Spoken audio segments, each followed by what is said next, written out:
Ever get that feeling? You know, like the thing we learned back in school about history, maybe it got like simplified a bit too much along the way.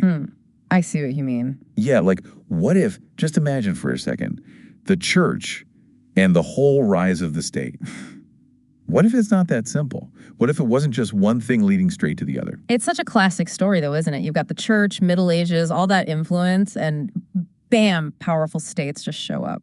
But yeah, we're digging into that assumption today for sure. Right. That's exactly what we wanted to look at, how the church might have actually had a hand in building the kind of power structures we're, often kind of skeptical of these days. Right, right.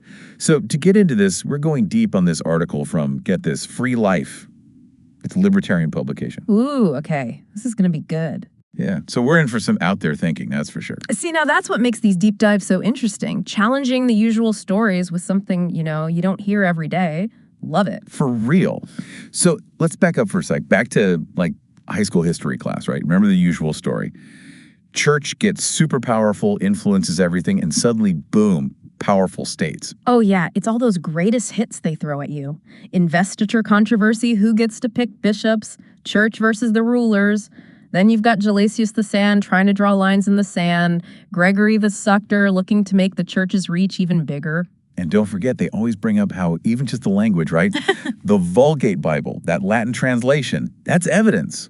Roman ideas creeping in everywhere. Sneaky, sneaky. Totally. It's like they want us to see that as proof the church was like on this one-way train to making a centralized power structure, just like a modern state. Compelling narrative. Gotta give them that. Yeah. BUT, and this is a big one, our Free Life article.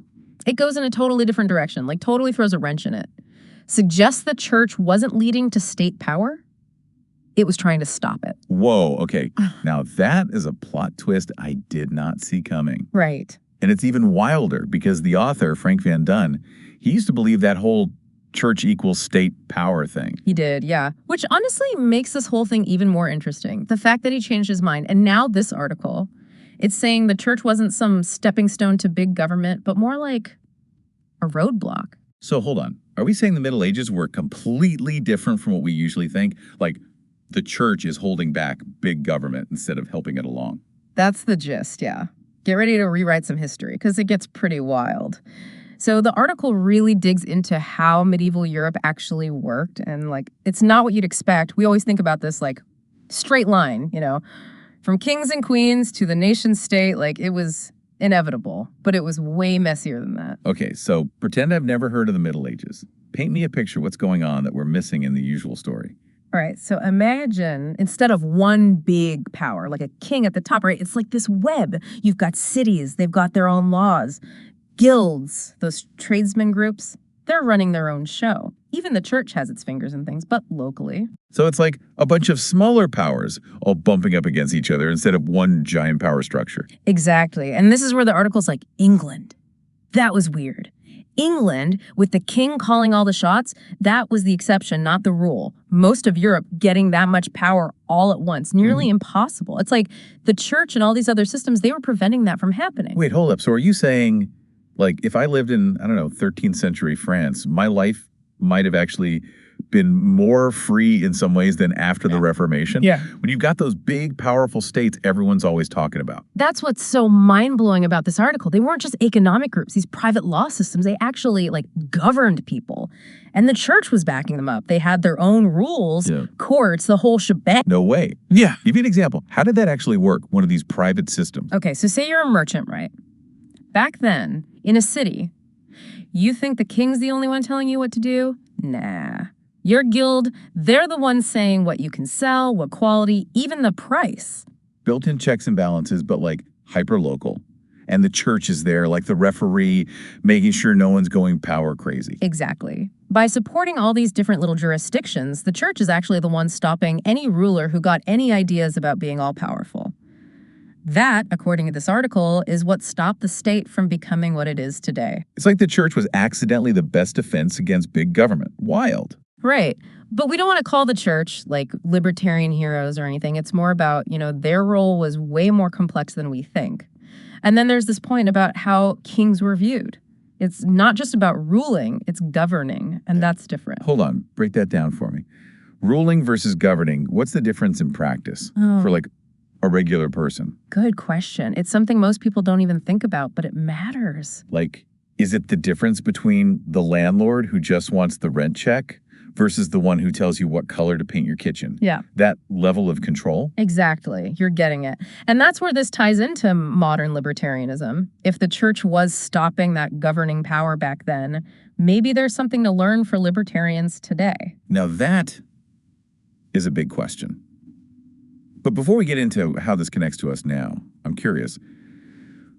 From all of this, what stood out to you the most? Like the most surprising thing you weren't expecting? Okay, so we've got this picture of the medieval church, right? Not exactly a free-for-all, but actually like keeping a lid on centralized power. That wasn't on my bingo card for this deep dive. But how does that connect to what we think of as libertarianism, like now? That's where it gets really interesting, right? The article talks about this whole Lutheran individualism thing. And now, before you think we're getting all theological here, stick with me. All right, you've got my attention. Lutheran individualism laid on me. Okay, so Luther, right.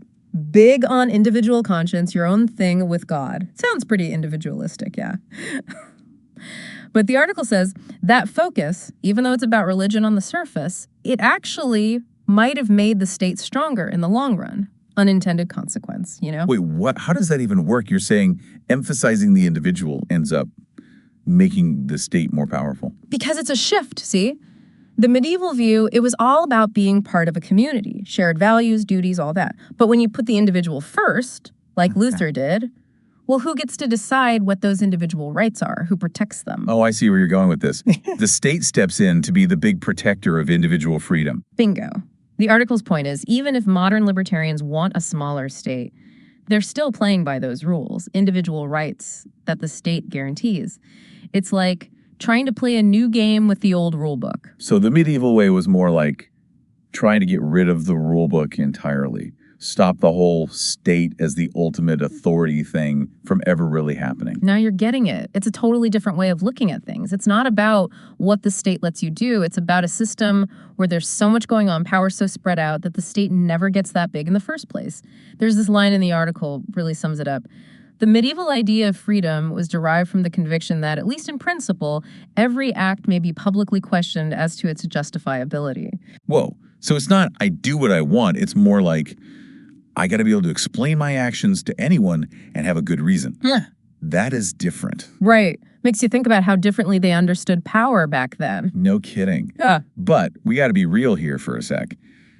The church wasn't exactly known for being like super pro-individual liberty all the time. Totally fair point. The article doesn't shy away from that. Inquisitions, Galileo, they happened. We know the church has its own baggage. Exactly. So how do we square that circle? Church as a check on power, but also doing some pretty authoritarian stuff. It's about the bigger picture, I think. Not that the church was perfect, but it was part of this balancing act, with rulers.